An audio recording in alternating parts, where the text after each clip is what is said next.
Selamat pagi saudara yang dikasihi Tuhan. Kita jumpa lagi dalam renungan pagi GPD Bethesda Makassar. Pagi ini saya akan baca dari buku Galatia pasal 2 ayat 4 yang berkata sebagai berikut.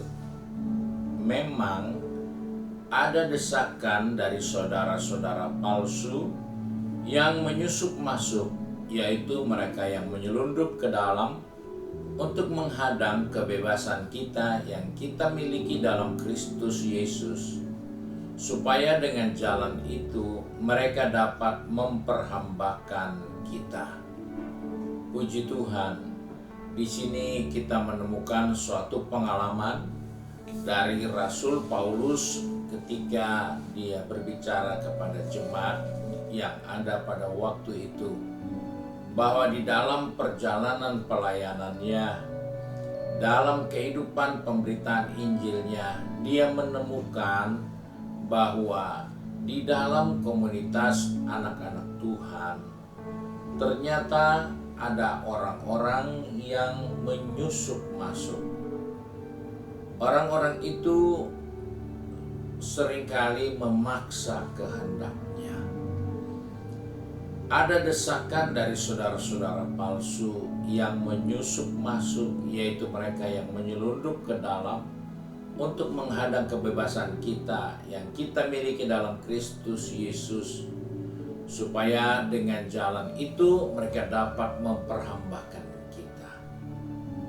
Hal inilah yang harus kita ingat di zaman akhir ini, bahwa di dalam pengiringan kita kepada Tuhan, kita harus sungguh-sungguh, karena apa yang dikatakan sebagai saudara palsu itu adalah orang-orang yang mengaku anak Tuhan tetapi tidak memiliki pengetahuan yang baik dari firman Tuhan, sehingga orang-orang ini datang diam-diam secara sembunyi-sembunyi dengan maksud untuk memperdaya kehidupan orang-orang percaya yang ikut Tuhan, karena mereka tidak punya pengalaman dengan kebenaran firman Tuhan.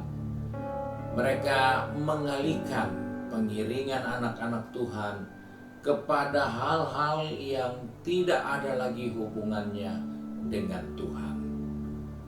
Ini yang harus kita perhatikan, karena di dalam gereja, di dalam kehidupan pengiringan orang percaya kepada Tuhan, tidak sedikit kita menemukan ada ajaran-ajaran, ada orang-orang yang menganut ajaran-ajaran yang tidak sesuai lagi dengan firman Tuhan.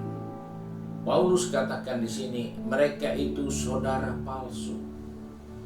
Kelihatannya seperti saudara, tetapi tindakannya, perbuatannya jauh bertentangan dengan prinsip-prinsip firman Tuhan. Mereka menyusup untuk melawan Rasul Paulus. Mereka menyusup untuk melawan kebenaran yang diajar oleh rasul-rasul. Dan mereka masuk dengan tujuan untuk memulai mengendalikan orang-orang percaya yang ada dalam pengiringan kepada Tuhan, supaya mereka lebih perhatikan adat istiadat daripada kebenaran yang sudah diajarkan. Orang yang sudah bebas sekarang diperhamba lagi. Kenapa? Karena itulah target dari saudara-saudara palsu. Kita sudah merdeka di dalam Kristus, kita sudah diselamatkan, kita sudah ditebus dengan tuntas dan semua lunas terbayar. Tapi penyusup-penyusup itu datang untuk memperhamba kita dengan berkata, ada banyak hal yang perlu dibereskan kembali, ada banyak hal yang perlu diperhatikan kembali. Ternyata mereka punya maksud untuk menghambat pertumbuhan kita, agar kita tunduk kepada kehendak mereka. Disinilah jelas orang-orang seperti inilah yang dikatakan Paulus adalah hamba hamba atau saudara-saudara yang palsu. Mereka tidak murni, mereka tidak benar, karena mereka punya tujuan. Mereka ingin merebut kemerdekaan yang kita sudah miliki, kebebasan yang kita miliki di dalam Kristus. Dia ingin menghilangkan keselamatan yang kita sudah terima di dalam Kristus, sehingga dia akan kembali memperbudak kehidupan ini.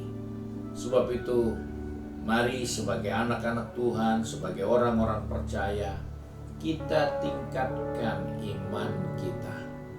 Karena saudara palsu ini adalah orang-orang yang tidak memiliki pengetahuan dan kesalehan Kristen yang sesungguhnya.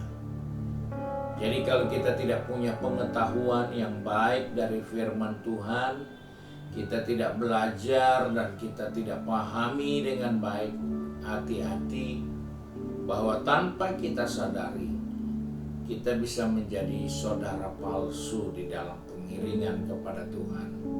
Sebab itu kita perlu banyak membaca, banyak merenungkan, supaya kita tetap ada di dalam kebenaran dan sehatnya ajaran Kristen. Karena ketika kita tidak sadar akan hal ini, maka kita menjadikan diri kita saudara palsu.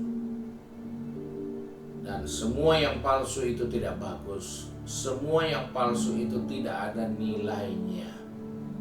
Oleh sebab itu, mari jadikan dirimu anak-anak Tuhan, orang-orang percaya yang benar-benar paham akan ajaran kesalehan, akan ajaran keselamatan, akan pengetahuan firman Allah. Itu penting kita ada di zaman akhir. Kiranya Tuhan menolong kita untuk terus membaca, merenungkan firman Allah, agar kita tetap berada sebagai anak Tuhan yang murni, bukan yang palsu. Mari kita satu di dalam doa.